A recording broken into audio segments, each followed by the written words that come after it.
Chaitú tamil in Afghanistan fásta níl so go an féidirlinn I compraid tíach a dhéanamh ar an Taliban agus ISIS ach a ríist an Taliban is cultar ar le an Taliban an Pashto a compraid an ar cultar híon ar náithe agus seo daoine tú caint faoi an cheap duine marghine agus más agus ní ceapan na Taliban ní cheapan siad san go leat da gudj muintir hín nam rá gur andáf ar marghine ar charabi. Daoine anna defriil. Could dé mar a bhí sí síos láfa, beidir gur be a great bunch of lads, nar híon tú síos láfa. An chóghéanach sin a rúise Jackar amsúil in a lehéid.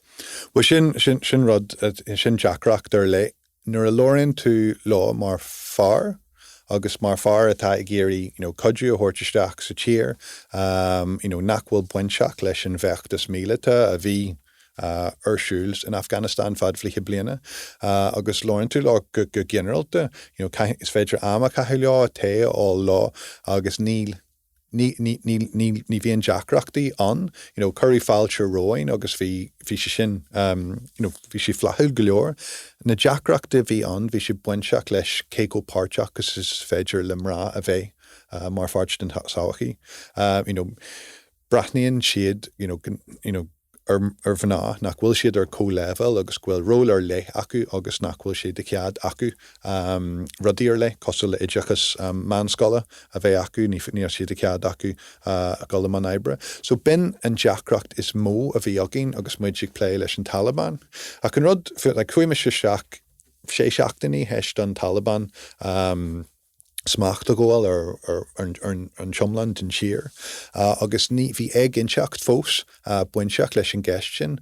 Bhí am go leor caite ag an Taliban Doha sa Qatar agus mar hiigemuid chuig geirsaí sacu ar scoil agus na ceanirí an Taliban agus iad an siúd.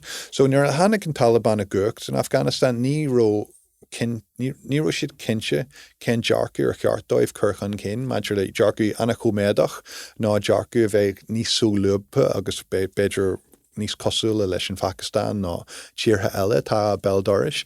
Adas a bhí mé héanán ní arna siad an cinú. Rinne siad an cinú gan ligú don na geirsaí gul ag an manscoil, coppla mí heistom in tíir sin agal. So tugu féidirachtaí ar lechtdom na ceisní seo a phlé, agus deist siad lam.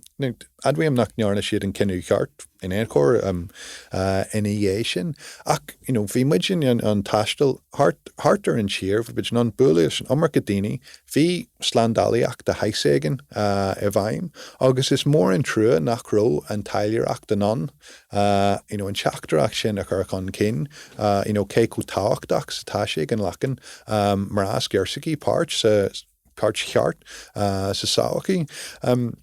Curí anna cud coníalacha orthú, go háirí a buinseach le airgeadis, heistóibh smachtagóil ar an tír, agus dearthainn go raibh siad bhí siad mí háasta sin nar ligúdóibh, saoirse agus ceanasíocht a bheith acu ar an acquaní na tíre. Gur thug sí sin spáist in na comédí, daoine atá anna craifach anna dearcu ar le acu, agus nach ró daoine a bhí níos liberálí, nach ró siad siúd in an míniu go raibh ciníthe eile le tógans. So it's mór an trua nar ghlachmuid an deis sin han saigh just structar uair nua a thuirt don tíir sin in dhé, agus feicimiid go bhfuil tanna hagrachtaí fórhinseach tá siad fósán, tá siad ag éirí freastal ar na daoine, ach nuair nach bhfuil si ceadaí a dóibh siúd, mrá ástú ná freastal ar bhanna agus iad am an éibre. Tá level ar le nach bhfuil si móralta, a méid cúnamh a ardú.